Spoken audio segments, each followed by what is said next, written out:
Cumprimento a todos, aqui é o pastor José Carlos Carvalho, estamos juntos para mais um devocional matinal. Uma palavra diretamente do coração de Deus para o seu coração. Estamos meditando na série sobre a vida de José.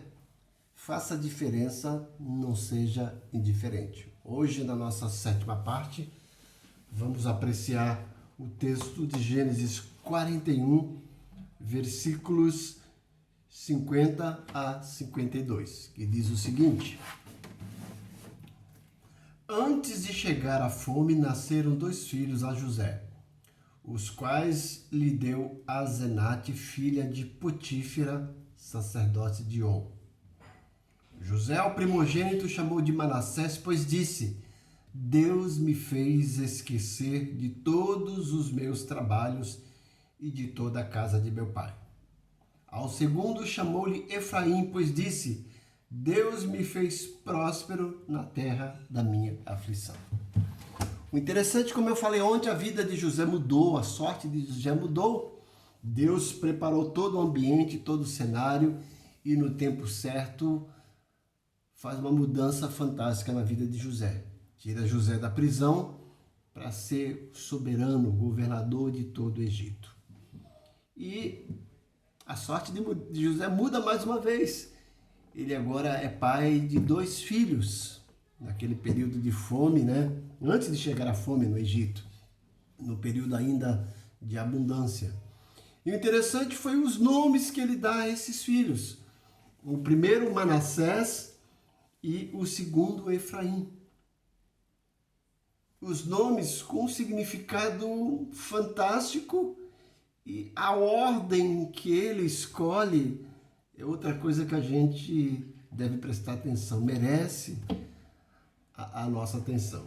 O primeiro ele chama de Manassés porque ele diz: Deus me fez esquecer. E o segundo ele chama de Efraim porque diz: Deus me fez próspero. A primeira coisa que a gente vê, ele não fala assim: eu esqueci, eu prosperei. Ele fala: Deus me fez.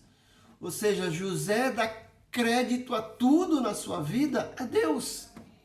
Ele entende que Deus estava no controle da sua vida. Ele entende que ele era um instrumento de Deus naquela situação. Entende a soberania de Deus. E por isso ele fala: Deus me fez, Deus me fez. Você já prestou atenção às coisas que acontecem na sua vida? Você procura dar crédito a Deus? Você entende que essas circunstâncias acontecem com a permissão de Deus? José entendia que não era apenas a permissão de Deus, era a vontade soberana de Deus e que Deus tinha o melhor para ele. E por isso, como eu tenho repetido desde o início, José procurou extrair o melhor da situação e deu o melhor de si. E agora, nesse momento bonito do nascimento dos seus filhos, ele lembra-se de Deus. Ele diz: Deus me fez esquecer, Deus me fez próspero.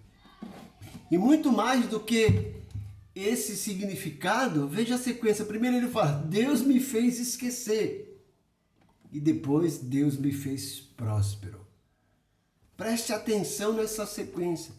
Muita gente não prospera, não muda, porque ainda vive no passado, não consegue esquecer.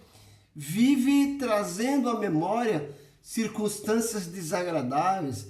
Vive ainda remoendo angústias do passado. Ainda está com a alma amargurada, não conseguiu esquecer. Não é que Deus não quis, é que a pessoa não permitiu que Deus o fizesse esquecer. E aí fica o recado.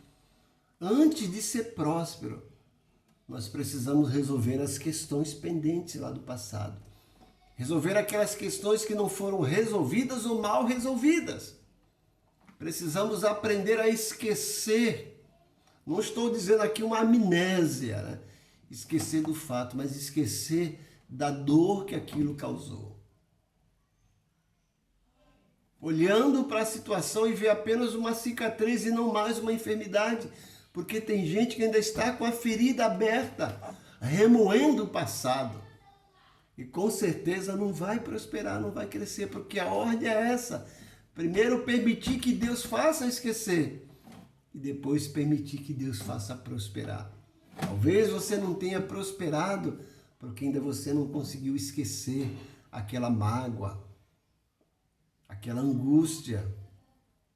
Então, permita-se ser curado. Deixe Deus trabalhar. Deixe Deus curar. Deixe Deus transformar essa ferida numa cicatriz, para que você olhe para a cicatriz e lembre da ferida, mas lembre que foi curada.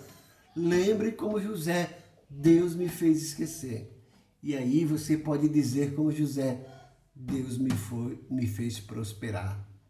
Antes de Efraim, vem Manassés. Não adianta tentar inverter a ordem, usufruir de Efraim primeiro, para depois resolver os problemas de Manassés. Não dá. A ordem de Deus é essa. Enquanto a gente não permitir um Manassés na nossa vida, Deus não vai permitir um Efraim na nossa vida. Enquanto não permitimos que Deus nos faça esquecer, Deus não vai nos fazer prosperar. Essa é a dica para você hoje. E José sabia muito bem o que estava falando. Lembre-se, primeiro ele deu crédito a Deus. Ele não disse, eu esqueci, eu prosperei. Deus me fez esquecer. Deus me fez prosperar. E a ordem é essa. Esqueça para prosperar. E não tente prosperar sem esquecer. Senão, essa prosperidade será fantasia, miragem, e não uma prosperidade verdadeira. Que Deus te abençoe grandemente. E mais uma vez, viva o dia de hoje como um verdadeiro milagre, pois ele o é. E se tem alguma coisa para resolver, não deixe para amanhã. Comece hoje. Essa ajuda de Deus, certo? Pai bondoso, como é bom a gente ler a Tua palavra e encontrar lições valiosas para a nossa vida. Olhando para a vida de José, cada vez ficamos surpresos com a atitude dele diante das circunstâncias, tanto adversas como benéficas. José é um exemplo vivo de que tu tens o controle de tudo na nossa vida e que tu queres o melhor para nós. E se alguma coisa que está acontecendo, que aos nossos olhos não é boa, é porque o Senhor quer que aprendamos alguma lição. Entra com providência na vida dos teus servos que ainda têm trazido no seu coração, na sua mente, na sua alma, lembranças amargas, dolorosas, cicatrizes, ou na realidade feridas que ainda não foram cicatrizadas. Como tu fizeste com José, os faz esquecer, para depois os fazerem prosperar. Cura por completo, derrama do bálsamo do teu Santo Espírito na vida de cada um. Eu te peço em nome de Jesus. Amém. Que Deus te abençoe grandemente. Mais uma vez eu peço encarecidamente, acesse o link, dê uma curtida, faça um comentário, compartilhe com seus amigos, peça que eles também inscrevam, se curtam e compartilhem. Que Deus te abençoe grandemente.